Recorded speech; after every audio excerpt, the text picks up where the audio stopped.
predates computers completely and a lot of the effects. So if you wanted to put an echo in, you could rig a small spring and send your signal through that spring, and it would give you the effect. The Thunderbox upstairs, basically exact same principle. And this board actually has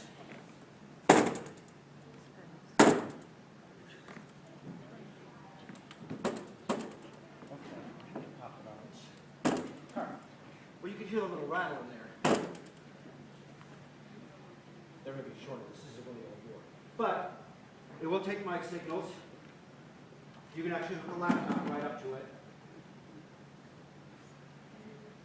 Yep. Hear that? That's because I'm kind of shorting it out. So yeah, you can hook a laptop up to this without any problem. And the idea is that you mix your signals and send it out. In this case, I'm just sending the mains out into the next board, and so on down the list. Now, if you take speaker cords and go directly into one of these boards, watch your feet there. What's another name for those speaker cords? Everybody knows it. Speaker. No. Oh, quarter inch. That's quarter inch. Oh. The only other connector you probably would ever really deal with is an RCA. Yeah. Which is audio. Usually it's an audio. Yep, audio in. Or a mini headphone, or mini phone jack. The originally XLRs were referred to as Canon connectors because the Canon company made them, just like these were made by RCA. And there's a little twist lock thing that you use video cables on. It's called a BNC, and it's from the British National Corporation. That's, yep. You know, everybody had their own little connectors. And finally people went, maybe we should standardize.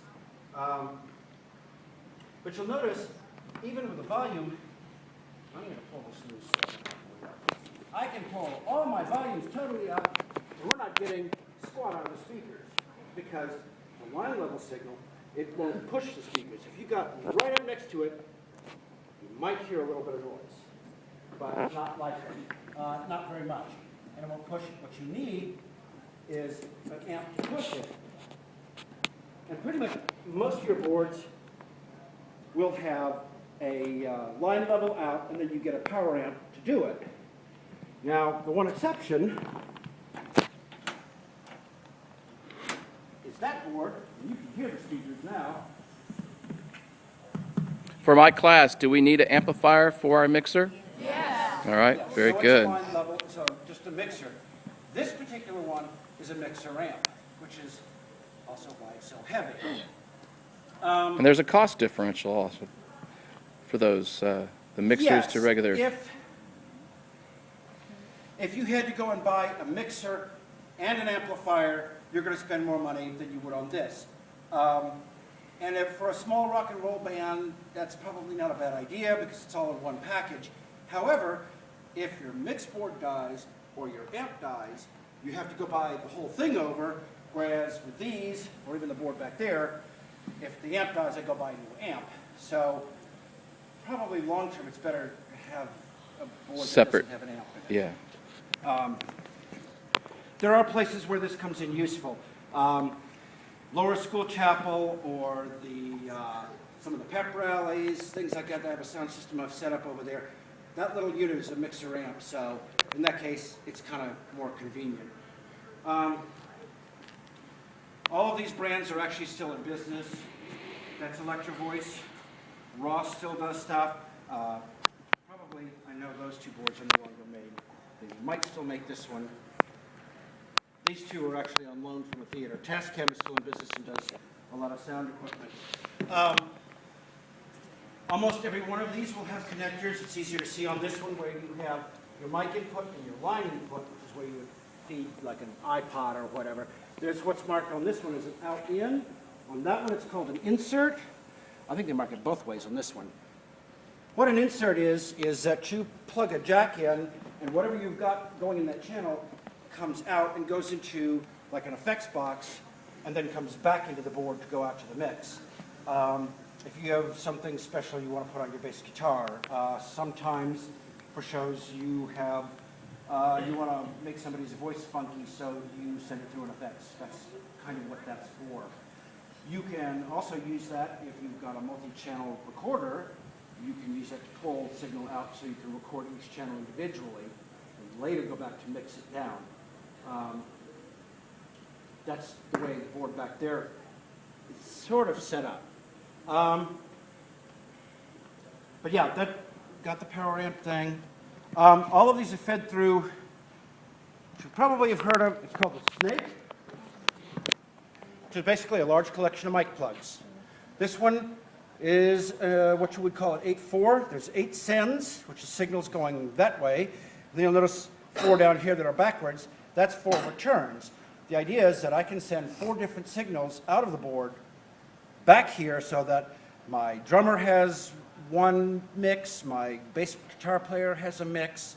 So if they were using like an earphone or some Or a type little- of monitor, little powered yeah, monitor amp would work. You could go straight into that from that. A little tricky to get a headphone in that, but I suppose you could. In theory, you can, because Yeah. a line level signal is a headphone signal, right. for what it's worth. And that feeds back to the main board. These are a lot smaller boards and have a lot less on them than you would have on the board that we have back here. Back here, you've got a lot more bells and whistles. Well, all of them have channel EQs. This particular one, I was playing with it earlier. If I can get it. What's EQ stand for, class? All right, and what does equalizer do? It puts the sound volume the way you want it to be. Okay, not the volume, but the mix, the way you want it set, highs and lows and mids and things like that. So you have it set so it sounds good to your ear. And then also based on the acoustical environments inside this. Right. Talk about the Hearing is- yeah, the design hearing of is this. 20 to 20,000 hertz.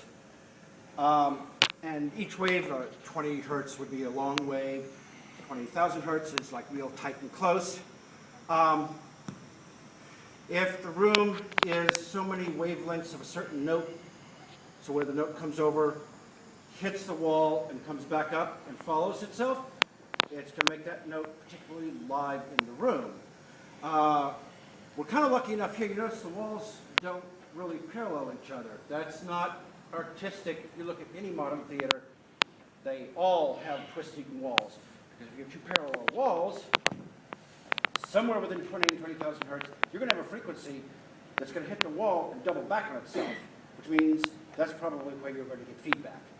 There will also be a note that it will hit and cancel itself because it'll go backwards against itself. So you usually have to pump that up. And in this case, since I've got a mic on, let's try,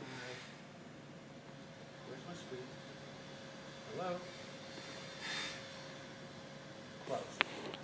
Now that microphone's moving too. You can see the speaker that was made. That microphone's. You see the signal going through? Actually, that's set up for full signal, not It's- send signal. So it should. It's vibrating It's not right doing now. it. I don't know why. Because it's the same. But It's no different than, yeah, than a needle. but it's moving. You could see when you pushed it up, it moved a little bit. I don't know where that noise is coming from. So that's what you do with a frequency, with an equalizer, is you can find places where your notes are particularly hot and clip them back. And if there's a note where it's particularly soft, you can pump it up so that the music sounds the way it should sound, the way it's done acoustically.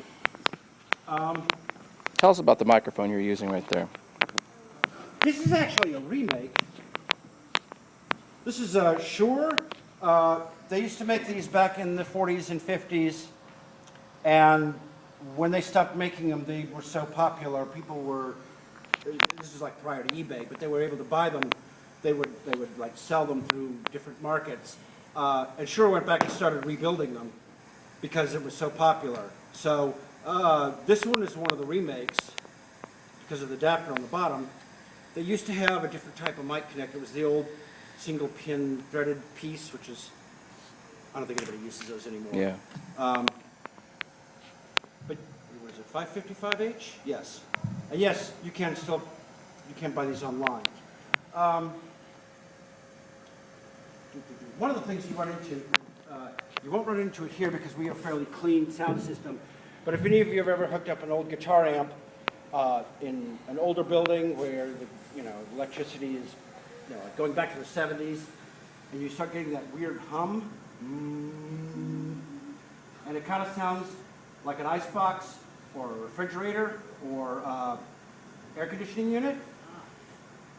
The reason for that. Our power system is 60 hertz. Human hearing range is what? 20 to 25. So 60 hertz, right there in the middle. It's, I think, a low C. Mm-hmm. I'm not sure. But that is the hum you hear in those. That's the hum you get in these boards. Plug it into an old power supply. And if you simply plug in a little adapter to lift the ground, often 99.9% of the time, that sound goes away. And I've dealt with this in corporate events in old hotels. And, oh, we got a buzz here. Plop it on there, and people just, oh, wow, that was just so amazing. No, you've got a dirty ground.